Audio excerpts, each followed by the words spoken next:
Hello my friends and welcome to my brand new office slash YouTube video studio shooting space. I am so excited because I just moved my office from a different area in my home into this guest bedroom, and I wanted to take advantage of this opportunity because I've never before set up a shot in this room, and I wanted to bring you kind of along for the ride to see my thought process and what I'm going to create using the lighting that is available in the room and then some of the different lights I have for a never before seen look here on AMA TV.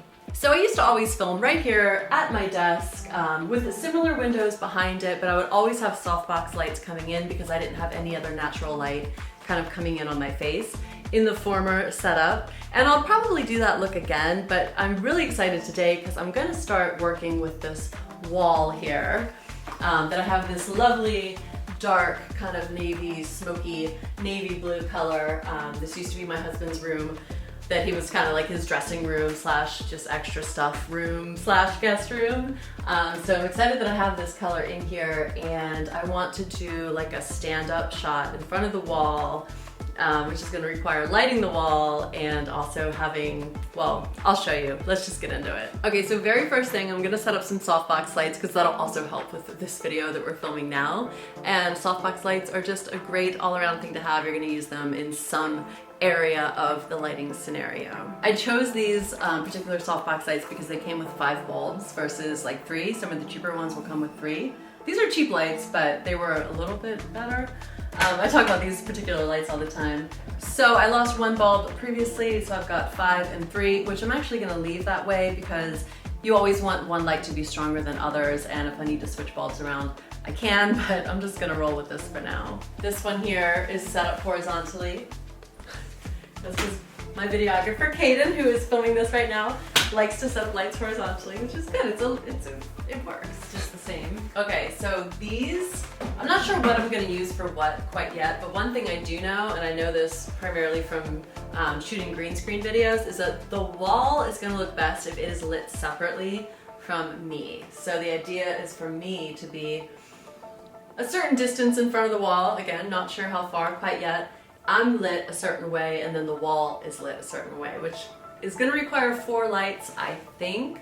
But one thing about this room that I was excited about that I didn't necessarily have in the other space is the window on the side. So this window may possibly act as a fill light. If I have a key on one side, that could be the fill light. And that, I say that in, you know, if the weather's perfect, if the weather stays the same throughout the course of a YouTube video, which is very unlikely, especially here in Florida. We have like thunderstorms and then rainbows and then rain and then sunshine all within the same 5 minutes. So it's somewhat ideal to not rely on the window, but I might play around with that light too, just because it's there. Okay, so we've got the 2 soft boxes in place, which is helpful for this video, even though I don't think I'm going to use them to light me, because I really want to incorporate into a shot this Flex LED light. I recently did a video detailing this light. It's a great, super versatile light, and it's so cool looking. I'm excited to have this as my own like space because I'm gonna leave it set up all the time, which will be fun. High five. Next I'm gonna move on to the tripod and the actual camera setup so we can start to get a sense of what things are looking like. This is the new tripod that I mentioned in my last video, my new gear for 2021. It's by Joby, and it is like a sleek travel tripod that also works great for a studio setup, so I'm using it here too. And I wanted to talk about the tripod situation because one problem that I consistently have with all tripods is that they're just not tall enough for me to do a standing shot to them. So I am 5'10½", which is really tall for a woman, but it's the height of the average man. So I don't know why they don't make tripods taller. I guess it just adds to the bulk of them when not a lot of people are doing standing shots. And I also see a lot of people doing standing shots where they're kind of talking down into the camera very slightly. But for a YouTube video, I want the lens to be at eye level. See, you're actually not at eye level, but now you are. Slight difference. Yeah, so my little trick is to attach a ball head to the tripod simply to make it higher. So a good video tripod is going to have a ball head on top. But by adding another ball head, we get another, about 2 inches on top. But I have found that that still isn't tall enough for what I like. So what I've done in the past is I've taken 4 like similar, not similar, three exact same size boxes and put them under the feet of the tripod. I've also used soup cans because it's kind of hard to find 3 boxes of the exact same size if you don't have this thought out in advance. So soup cans are a great thing to grab because they're standard height, but they are a pain to have to move the tripod because things just get very wobbly, and it's just a cheap little hack, but I'm excited to use this desktop. So come over here and I'll show you the setup. Okay, so the tripod on the desk, brilliant, because then all I need to do is have it at, you know, one of the lowest settings and I can adjust accordingly. I'm using the Canon M50. I know many of you use the Canon M50 as well. It's a great studio camera. This is not the lens I'm going to use, but I'll get to that in a minute. And right now, because I'm standing right in front of it, I can get a very accurate assessment. But I always do this little like salute to, it's not a salute. It is a, you know, eye level to mid center of the lens. And then very, very slight angle down. We're not looking for that old webcam look.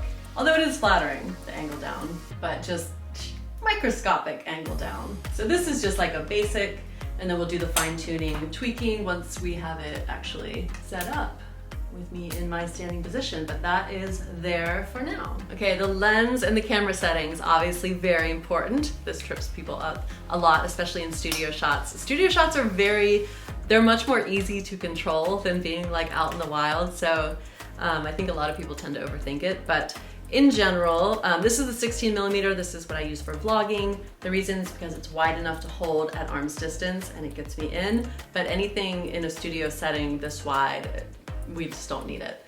So what's gonna be a little bit more flattering is something that's zoomed in a little bit more. So this is a 30mm, not something that's zoomed in, something that's tighter in this case because it's a prime lens. If you have a zoom lens, zoom it into somewhere between 24 and 40, depending on the depth of the room too. If you have more depth, you can work with it, but 30 I think is gonna be perfect for the amount of depth that we have in this room. As far as camera settings, again, because we are shooting with studio lights and mostly relying on those to give us the amount of light we need, the settings are gonna be pretty standard. So we're gonna shoot at a frame rate of 24 frames a second. 30 works well for like a sit-down YouTube video, I think, as well. But we'll stick with 24 for now. So then the shutter speed's gonna be at 1/50 because the shutter speed should always be double the frame rate in video. And this is a very wide aperture lens, which is nice. It's the Sigma f1.4, which is amazing. It's a great prime lens. But just because I'll be standing and I might want to move in and out, I don't want the depth of field to be too shallow, although I do want that blurry background. So this is just a starting point because I'm just starting to set up the shot. So we'll leave it at 2.8 for now. And then the ISO, we can leave it at 100. That's the lowest. That's the best, so that's what you want. And the reason we're able to do that is because we've got all these studio lights to play with. So I'm pretty sure we'll be able to get enough lighting that we won't need to bump the ISO up. So ISO, or some people say ISO. ISO at 100, f2.8 on the aperture. A lot of lenses, if you have a kit lens or something like that, you're not gonna get the 2.8, so 3.5 is fine. You might need to have more light in the picture or bump the ISO up, which is fine, but shutter speed always at double the frame rate, in this case 1/50. Okay, so the camera's there. I've got the 2 softbox lights generally pointed in the direction of the wall. Like I mentioned before, this idea kind of comes from the lighting I do on green screens, but on green screens it's very specific. It's got to be exactly balanced across the green screen because the idea obviously is to key out the green screen.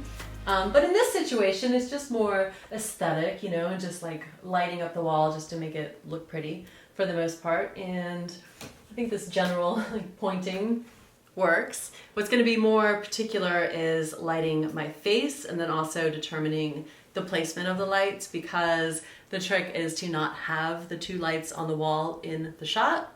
Although, because it's for a YouTube video and it could be just whatever, and I'm a person who talks about lighting and camera gear, I might play around at some point with having the lights in the shot. So we will see. So right now, with the 30mm on, I've got my key light right here, and that is the Flex LED. This one's great because you can like dim it up and down very easily. They're all daylight balanced, so we've got the camera obviously daylight balanced, and yeah, so we're gonna see how this looks.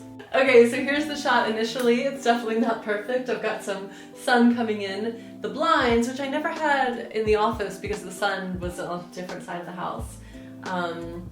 This wall isn't quite as big as I thought it would look on the 30mm lens, and I don't have the option, because it's on a desktop, I don't have the option of moving it forward like I would if it was just on a tripod. So, and then of course the lights are in the shot, and even though the backdrop lights might stay in the shot, like I said, the key light is definitely not going to stay in the shot. Oh, actually it's not in the shot. Okay, so yeah, when I'm setting up a shot, I'll do this all the time. I'll just get in front of the camera and be like, wait, what's that? What's that? Like as I design the background, and I'll go kind of rearrange things. So the key light's actually working really well. You always want things at the same height as you, so it's like hits you center on the face. And I'm gonna need a fill light. And now, side note, I always do what is considered soft lighting or commercial lighting versus like dramatic lighting or like high key lighting, low key lighting, because that is gonna be just more flattering. It's just more, I don't know, just more pretty versus dramatic, like dark and dramatic. Not that I'm not into the dark and dramatic look, but the nice, soft, like super diffused light everywhere, like just kills any wrinkles that you have. It just makes your skin look as pretty as possible, and I like that look. I'll save the dramatic, you know, dark for the backdrop. I think the first change I'm gonna make is, I think I'm gonna try the 56mm lens that I have, the other Sigma prime lens that I have on here, to make everything, you know, to make it closer. And yeah, I think that's gonna look good. That's a flattering lens. It's a portrait lens, even more flattering than the 30, and I think I can get away with it because I'll be this far back, maybe. So let's try it. Okay, so here's the shot with the 56mm lens on it. Much closer. I like it. I mean, the 56, anytime you have a longer lens, it changes the shape of your face. It makes your hair look fuller. If you have like a thin face, it makes it more rounder. If you have a round face, it makes it more round. I don't know where my face lies in all of that mix, but we're having a problem, obviously. That tripod needs to come up higher. I need to be more back, but if I like scoot down a little bit, I think this is gonna work better. And I also have a little bit of wiggle room to where I can move the tripod back. Okay, so I made those little changes. I raised the tripod up, and the shot is looking pretty cool now. So, come here. So we got Caden behind me. He's recording my audio, so I'm going back and forth between these two cameras, but this could be the shot. I've never done this tight of a shot. I love that because this is a longer lens. What longer lenses do is they blow up the background in a video, in anything. So it has blown up this wall to make it look big enough that we don't have the closet door or the windowsill in the shot, which is beautiful. Although I'm really baffled by how different the color of this wall looks, but it does look good. And what I will have to decide is the depth at which I will stand from the wall and from the camera. And because it's YouTube and I will vary my shots for the most part and just film everything different, you know, different things for different situations, I could stand here and do like a tight talking head shot, or I could come all the way back here. And I'm against this dresser, so there's still a little bit of depth from the wall, but I kind of like this look too. I would light it differently. I think it's important to decide exactly how you're going to frame things, like get the shot set up and then tweak the lights, because otherwise you're just going to be trying to do two things and make two decisions at the same time. It's always like moving parts, so stick with one thing. And let's just say, for the purpose of this video, that, gosh, I'm still too tall for this, that I'm going to be about right here. Okay, so my key light is working, but I still need a fill light, and I've got these funky little lines from the blinds. But I think what I'm going to do, because it might work in this moment, actually it worked a moment ago, I really would love to just use this beautiful window light as a fill light. And by the way, this office is not entirely put together.